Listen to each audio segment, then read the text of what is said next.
Hi garden friends, welcome to the channel. I'm Era and this is Gardening on Purpose. If you're new here, welcome. And if you're a subscriber, welcome back. Thank you so much for taking the time to watch my video. I garden in Georgia, Zone 8A, where I do gardening related videos. It's Sunday and it's time for a Sunday walkabout. Now you might have noticed I really haven't put any video of substance out in the last week. I had to fly up to Boston to be with my family. Once again, something has happened where we have to be there for each other. And I had to fly out and I came back yesterday. The garden is going wild. But even with all that wildness, there is something pretty to see. There has been some casualties again with all this raining and this non-raining and the humidity and the heat. But I just want to show you what's happening in the garden. So let's check it out. All right, guys, turn around the camera and things are looking good despite me not being here yet again for another week.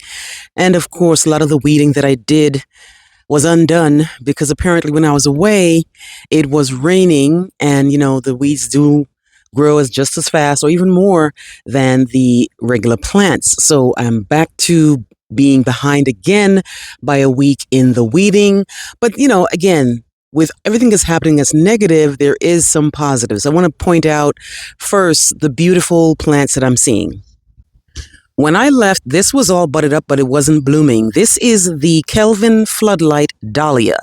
I buy dahlias as the tuber in the stores, and then I bring them home and I jumpstart them. You might have seen a couple of jumpstart videos from me over the years where I bring them home, I put them in a 2-quart or a 3-quart container, I put some soil in there, and then I allow it to create some foliage and, you know, get nice and strong, and then I put them in the ground. So this is the Kelvin Floodlight right next to the Thomas Edison, which I highlighted before, and you must have seen that video as well. This is what the Thomas Edison looked like, a really, really nice purple. My dahlias need to be staked. These are not a very strong version of the dahlias. They do lay down to, you know, even if without any storms, they do get knocked about a little bit, even just a little bit of wind. Because when I came home from Boston, they were on the ground and I had to kind of stick them up again, right? Apparently we had some bad weather when I was away. But yeah, I love dahlias. They don't have any, these particular ones don't have any fragrance, but they are quite pretty. Look at my Stargazer Oriental Lilies, guys. You guys know and love this one. It has a great fragrance, and we all recognize it. It has this really nice pink petals with the white on the edge. And of course, you have this really nice fragrance. Love these as well. Again, bought these as a mix in different areas. I bought them at Home Depot, Lowe's, and they always come back for me reliably. Let me know if you have Stargazer and how it does for you in your garden. I put a video out highlighting the tiger lily, which I love. These do really well in my yard. They come back very reliably. One of my favorite lilies because it just looks like this. You know, no other lily looks like it. Might not have a fragrance, but it is really loved by the pollinators. Has this really nice orange color, and the hummingbirds really adore it as well. I have a whole bunch of tiger lilies. I'm going to kind of show you. You can see all that orange you're about to see right now. That's all tiger lilies right there in that shot. All right, guys, so I have some bunny damage in my garden. What you're looking at here are 2 lily stalks, right? The foliage of the lily. And I've noticed that the bunnies literally ate them off. Now, you know, with lilies, you're supposed to leave them until they naturally grow yellow or fall back, however they want to fall back. And then once that happens, then you can take it off. But I always leave my lilies until it naturally happens. But look at this. I don't know if it's going to affect my blooms next year. But the bunnies, there's nothing else I can account that to other than the bunnies. And before I left to go to Boston, I did see a couple of them hopping around. And normally when I see them, they are, you know, just chopping up on weeds. But now they're getting a little bit too comfortable and eating up my lily foliage. But let me know if you have any problems. I know a lot of you have issues with deer, and I absolutely have no issues with deer. My nemesis in my yard are the bunnies and the chipmunks. But yeah, that's what's happening right now with my lily plants.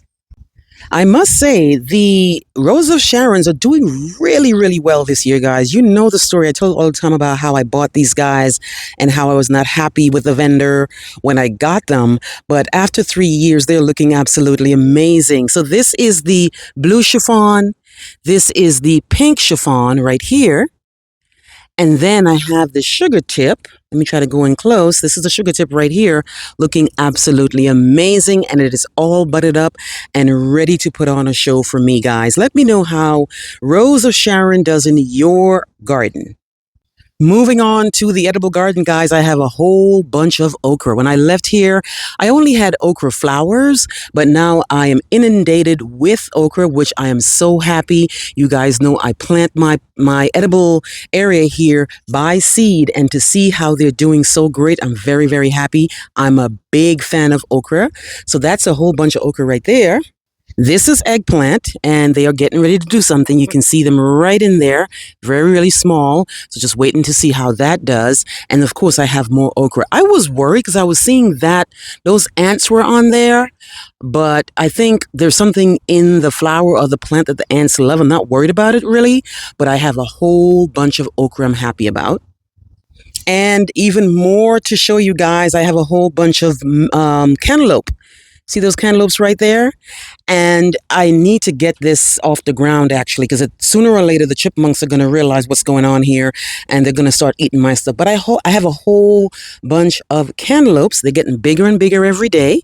And I haven't been doing a lot of watering because we have been burning up. But with every burn that we get, there's a thunderstorm, right? And apparently, like I said, when I was in Boston, apparently we did get a lot of rain that I didn't need to do anything. But so far, so good. Finally, I'm seeing some peppers. I feel like I'm behind. If I get a good picture of that pepper right there.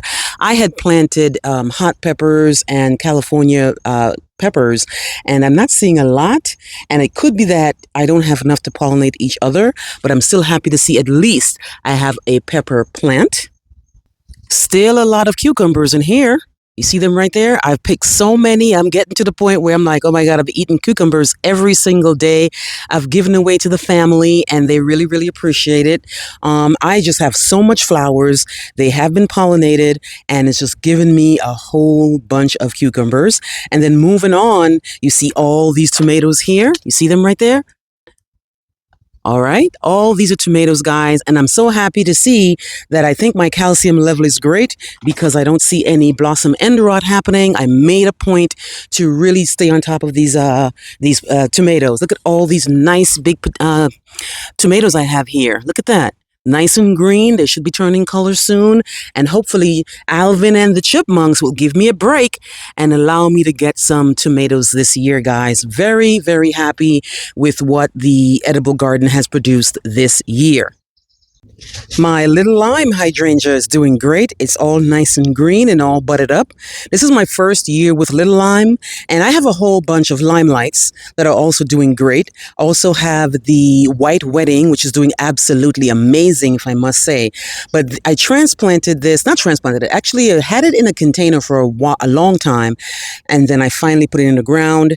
It's in the sun up until around 3, which in Georgia is quite fine, and I'm just liking the way it's looking. Let me know if you have little lime.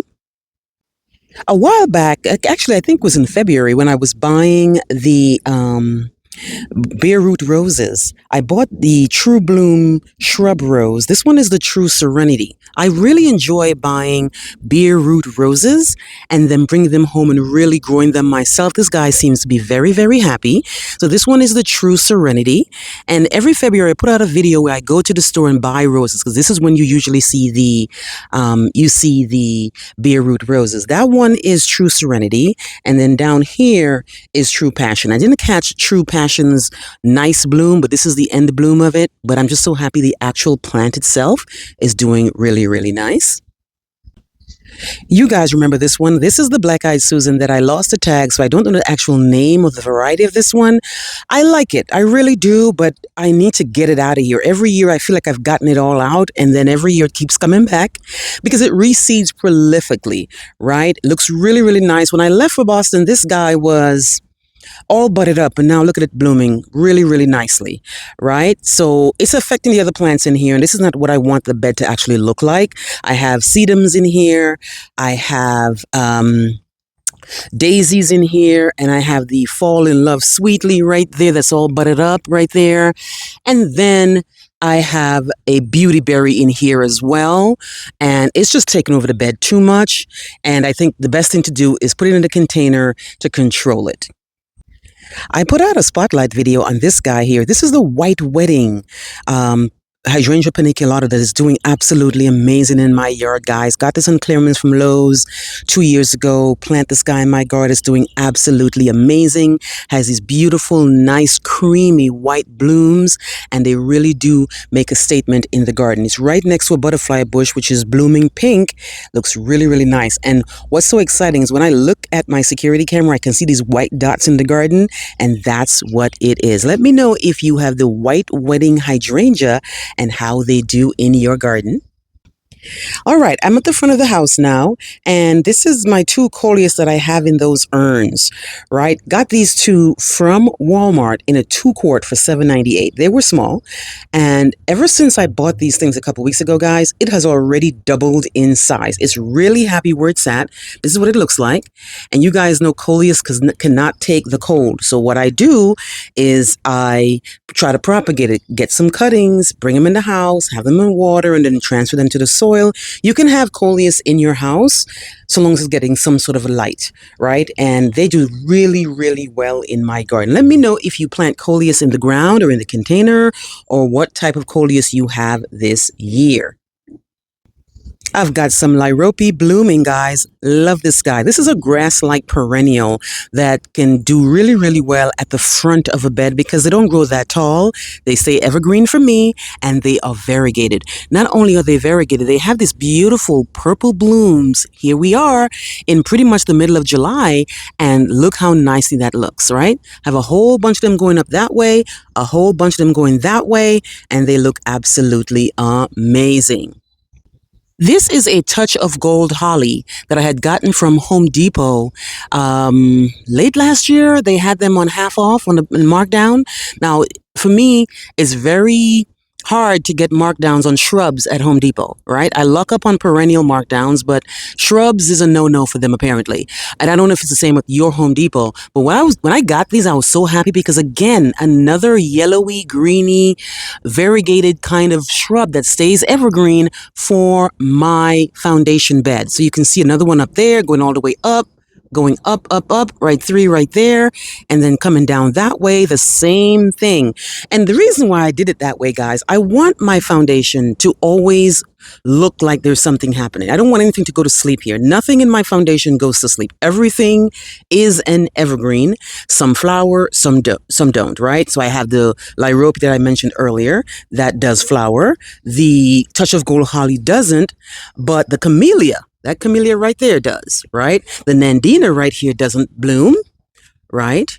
But if you go further back, you'll see this guy here, which I love. That's the tea olive. It blooms its really nice white little flowers that smell absolutely amazing. I have an azalea here, and the only reason that azalea is here is because I can't get it out. When I bought the house, it was full of azaleas that were looking kind of, not nice. And they apparently only bloom in the spring, but I keep hacking on it, trying to get rid of it, and that thing keeps coming back. But I think it's one of those azaleas that has to get to a certain height before it blooms, because ever since I've been hacking, it'll grow back, but it won't bloom, right? But I want to get it out of there, and it's just so hard to get out, right? So in this foundation bed, like I said, is camellia, nandina, lyrope. I actually have a fern down here too. Let me show you. I have a fern that a lot of these things I had down this way in the shade area because that tree was still up. But once I cut that tree down, it's going to be an issue. This guy here, I have him here too. You know, this is the Florida Sunshine Elysium, which is one of my favorite evergreen shrubs because they look like this and even more yellow once winter comes around. Here's that fern. This is an autumn fern. That's an evergreen for me, right? And I also have a this purple guy here in here as well. I need to clean up this bed, to be honest with you guys. But yeah, this is what my foundation bed looks like. Still a lot of work, guys. So much work to do. And then making my way to the slope bed, right? That's what it looks like. And look at this big weed. Look at this guy right there. That's a weed. That's a weed right there on top of my Weigela right there. But here's another of the Touch of Gold holly. Here's my dwarf Burford holly. You recognize this as the Adams Color Guard yucca. So far so good, guys. The daylily is still blooming. This particular one here is the Happy Returns. I'm making my way to it. Right here, this is the Happy Returns daylily.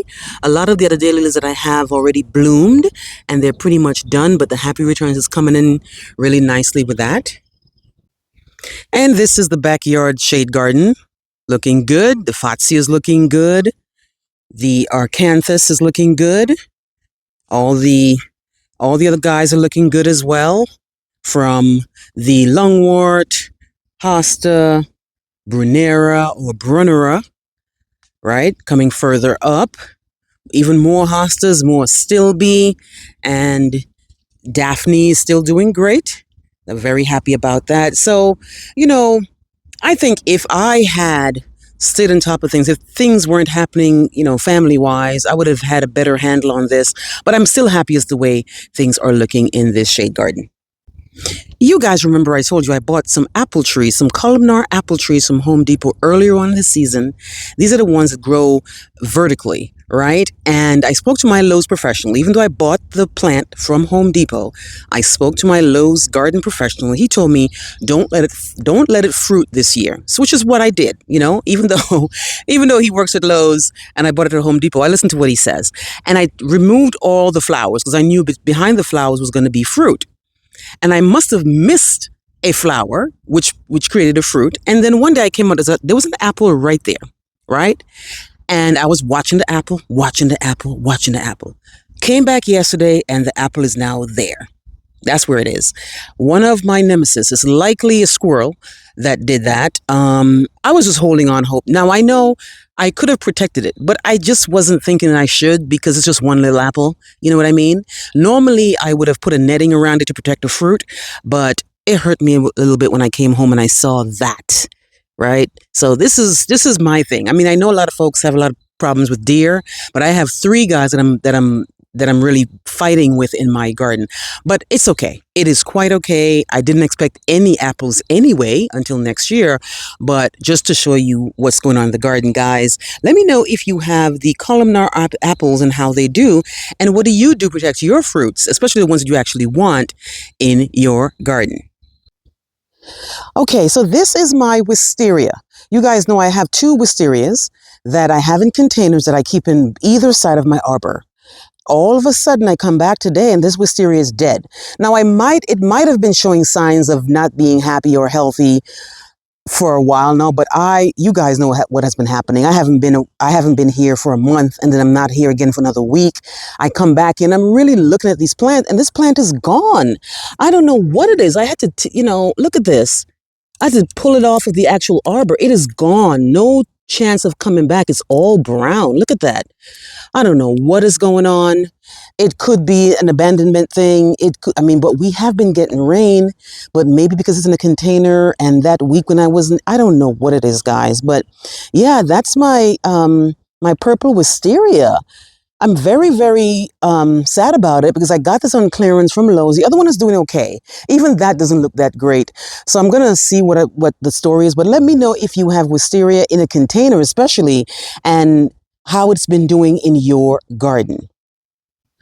My elephant ears are doing great. They come back for me reliably. I don't have to dig them up in the winter. And I bought a couple of these from Sam's Club. I never forgot. I bought them, and every year they come back bigger and better. Now, these are in part sun. They do get a little bit, weary and tired looking if they're in too much sun for me here in Georgia. But so happy with my elephant ears. Let me know if you have these in your garden. All right, guys, that is it for me today. This is what my garden is looking like. And with all that's happening, I'm still happy. I'm still thankful. With all that is negative, there is still something for me to come to and be happy about. Let me know how things are going in your garden. Please like, please share, and please subscribe. Remember, hit that notification bell so you can be alerted in all my new videos. I'll see you on the next one. Bye-bye.